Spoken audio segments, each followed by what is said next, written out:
Hey everyone, how's it going? Welcome to episode number 992. Sweet! Of NoDQ video. Had to do it. We are at episode number 992, and you know what that means. Only 8 more to go until episode number 1000 of NoDQ video.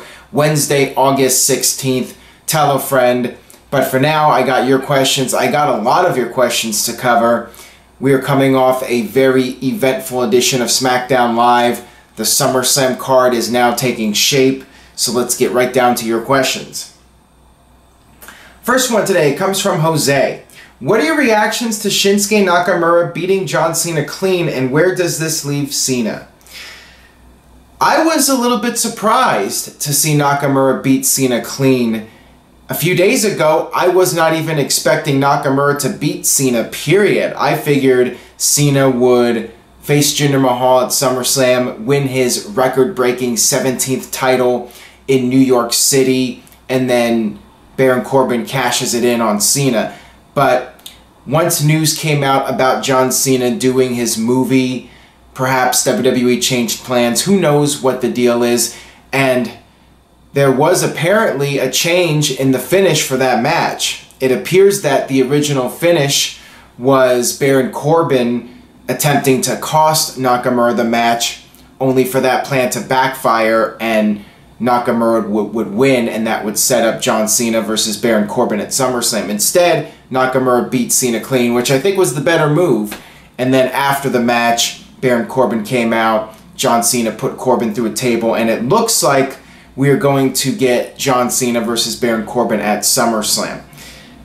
And then what's next for John Cena? He is currently scheduled for the No Mercy pay-per-view, which is Raw exclusive in Los Angeles on September 24th. Beyond that, it looks like he'll be doing his Transformers movie, and maybe he'll be back in time for WrestleMania. I would think that he'll be back in time for WrestleMania, but we'll see. This one comes from LY. Hey Aaron, do you think Nakamura's win over Cena solidified his credibility since being on the main roster? Absolutely. This was no doubt the biggest win of Nakamura's WWE career to date, and one of his biggest wins in his entire career, including New Japan Pro Wrestling. To beat John Cena clean is a huge accomplishment. Not many people can say they beat John Cena clean. Nakamura definitely got the rub from that match, and I'm a big fan of Nakamura beating Cena clean as opposed to Baron Corbin interfering and Nakamura getting a tainted victory. I like the fact that Nakamura earned his #1 contendership and becoming the #1 contender for Jinder Mahal by beating Cena clean. Definitely a big fan of that, and that match very well could put Nakamura on the map. You know, some people were feeling, well, Nakamura has not really been impressive in WWE and his run has been disappointing, but after that win, this will definitely help him. I know some people are saying that that exploder suplex to Cena was a little bit reckless, and Nakamura's critics are bringing that up, but again, accidents happen, and I've seen different opinions on it. Some think it was Nakamura's fault, some think it was Cena's fault, but accidents happen, and I gotta say the match was very good overall, and I think Nakamura definitely deserves this opportunity. I'd love to see Nakamura win the title. I could see Corbin cashing it in on Nakamura, the same formula that I had for Cena and Mahal and Corbin getting involved afterwards. I could see that playing out with Nakamura. Nakamura wins back the title maybe later this year before the year ends. John Cena goes on to face Roman Reigns, and then you have AJ Styles win the Royal Rumble, and you have your 2 WrestleMania main events, John Cena versus Roman Reigns and AJ Styles versus Nakamura. But I'll talk more about that on episode number 1000 when I give my proposed WrestleMania 34 card, so stay tuned for that. This one comes from Matthew. Do you think Nakamura will actually win the title? If so, this may set up Nakamura versus Cena, which may lead to a cash-in. I think there's a very good chance of Nakamura winning the title. Maybe not at SummerSlam though. I could see there being some sort of screwy finish and they drag the feud out one more match. Nakamura wins it at the next pay-per-view, maybe Hell in a Cell. They do Nakamura versus Jinder Mahal, Hell in a Cell. Nakamura wins, and in a way that might make more sense because Nakamura wins the title in this brutal Hell in a Cell match, and then you have Corbin cash in, just like when Edge cashed in on Cena after that Elimination Chamber match. That would make more sense, I think, than them just doing a regular match at SummerSlam and Corbin cashing in afterwards, after Corbin's likely facing Cena. I think it would just make more sense to shoot the angle at Hell in a Cell where Corbin cashes in, and then you can have Nakamura and Corbin feud over the next several months. I don't know if we're going to see a Cena versus Nakamura match anytime soon with Cena doing his movies, and Cena is set to be doing a lot of stuff with the Raw brand after SummerSlam, as I mentioned, doing the No Mercy pay-per-view in Los Angeles. If WWE is going to do Nakamura and Cena again, I would definitely hold off on that until next year and set up the big rematch for a pay-per-view. You know, I talked before about how they should build up a match like that. Second time around might not be as special, but in this case, if they build it up properly, you know, it should be a big deal. This one comes from Andy. Why do I have a feeling Jinder Mahal will be champion until WrestleMania? Maybe it's because you identify Mahal's run and compare it with the run of JBL back in 2004. A lot of people compare the two runs, and JBL ended up being billed the longest SmackDown champion of all time. Maybe that's why you feel that way. I would be surprised though. It would shock me because WrestleMania is about doing the biggest matches possible, and I don't see any version of a high-profile WrestleMania main event with Jinder Mahal in it, with all due respect to him. No matter how hard he works, a lot of guys work really hard in WWE. I just don't see Jinder Mahal as WrestleMania main event talent. That's my opinion on it. I'm still not sold on the character and him being a credible champion, so I think you need to go with my idea, and that's Nakamura versus Styles for the title. Have Nakamura win, feud with Corbin for a while, and then Cena goes on to face Roman Reigns. Jinder Mahal, not sure what you're going to do with him for WrestleMania, but don't see him being in the main event. I would be surprised if he heads into 2018 as champion. This one comes from Paul. Do you think the Great Khali will get a new run in the WWE, or is he only there to push Jinder Mahal? I think that was it for Great Khali, as I mentioned in the NoDQ.com review video for Battleground. My feeling on it was that it was a one-off deal, and it appears that that is the case. Great Khali was there to help elevate Jinder Mahal and get Jinder Mahal over more with the Indian fans.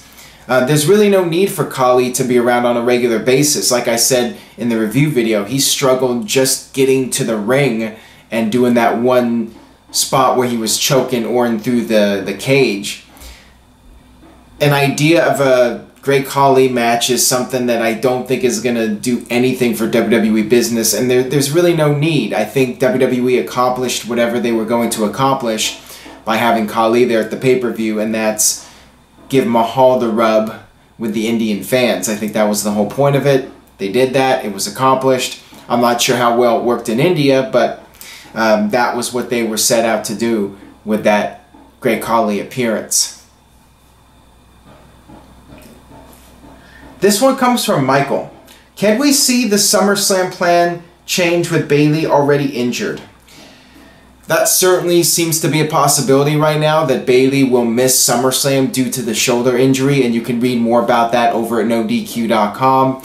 Time will tell. Apparently she's going to be reevaluated next week, and they will determine if she can be part of SummerSlam or if they pull her from the show. That remains to be seen. But I would think that if Bayley is out of SummerSlam, then you just go with Sasha Banks. And a lot of fans have been wanting to see that rematch anyways. Alexa Bliss versus Sasha Banks. I could see that easily filling in for Alexa Bliss versus Bayley. And then maybe WWE can turn somebody and do Sasha versus Bayley at WrestleMania. But I'll talk more about that again on episode 1000 when I give my proposed WrestleMania 34 card. August 16th. Stay tuned. This one comes from Benny. Thoughts on the Randy Orton-Rusev match and the Styles-Kevin Owens match with Shane as the referee at SummerSlam? Who do you see Zayn facing at SummerSlam? I could see Zayn versus Catering. Well, actually, I mean, WWE is building up a Zayn versus Mike Kanellis rematch, but I would be surprised if that match was anything but a pre-show match, if they even get a spot on the show, period. It's just looking like with the card as full as it is, I don't see WWE giving much attention to Zayn versus Kanellis as it was on Battleground, I should say. Those guys were just put out there at the last minute for a match that was just filler, and that was, you know, a single branded pay-per-view. Orton versus Rusev, that makes sense because neither guy has anything else going on, so you just throw the two guys together. Whatever, hopefully they can come up with some sort of entertaining storyline for it. I found it funny that Randy Orton retweeted that WWE parody account that brought up how Orton is sick of all these stipulation matches, gimmick matches, whatever you want to call it, and just wants to have a regular one-on-one match. I found that to be amusing. So we'll see what Orton and Rusev can do in just a straight-up one-on-one match. Maybe it'll be one of Orton's best matches of the year. That's probably not saying much, but they should be able to have a fairly good match. And as far as AJ Styles versus Shane McMahon goes, or not, what am I saying? That was WrestleMania. AJ Styles versus Kevin Owens with Shane as the referee. I could see Shane screwing over Owens again, and that sets up a future Kevin Owens versus Shane McMahon match. I mean, that was what was originally rumored for SummerSlam, was Kevin Owens versus Shane McMahon.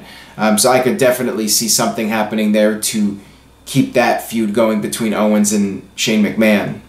This one comes from Tristan Quick. Your recent podcast about underrated talents got me thinking. Is Wade Barrett one of the most misused talents in recent memory? You're talking about the recent NoDQ panel video of underrated wrestlers, which you guys should check out if you haven't already. Check out all the NoDQ panel videos. I've been very happy with the way those turned out. Regarding Wade Barrett, yeah, he is a name that all four of us did not mention, and I think that he was misused during that Nexus run. A lot of people look at that SummerSlam match and think that that was the beginning of the end, that WWE made the wrong call to have Cena go over in that match. And then you had Wade Barrett versus Randy Orton with John Cena as the referee, and Cena was part of Nexus, and he had to do whatever Wade Barrett told him to do, and Cena went against it. It feels like WWE did drop the ball with Wade Barrett, and then I remember the TLC pay-per-view after that with Barrett getting buried in the chairs, a very symbolic visual right there, I guess you could say. Yeah, I mean, Cena has definitely put over a lot of people in recent years, including Nakamura on SmackDown, but many feel that Wade Barrett should have been the guy back then that Cena should have put over. But in 2011, 2010, John Cena was still the guy, the full-time guy around, and WWE had to protect their investment. And it wasn't until 2013, with Daniel Bryan going over John Cena clean at SummerSlam, that WWE started having Cena put over other people. I do think WWE should have done more with Wade Barrett, though. It felt like he had a lot of potential, and then the Bad News Barrett character seemed to really be gaining some momentum, and then they ruined him by putting him in the awful faction with the other guys, Sheamus and Rusev, the League of Nations, Alberto Del Rio. What a terrible faction that was. And doing the whole King Barrett thing, which was awful. Got this one here from DF. The best Batista run in your opinion? 2005 first world title, 2007 Undertaker feud, or 2010 heel run Cena feud? Mine is 05. That's a tough one to answer. I think I would agree with you because of the Hell in a Cell match. Triple H and Batista had a really compelling storyline, and it definitely moved business. You look at that buy rate for WrestleMania 21, that show was very successful, and Batista became a legitimate superstar, the first real superstar that WWE had arguably created since the Attitude Era with Stone Cold and The Rock and all those guys.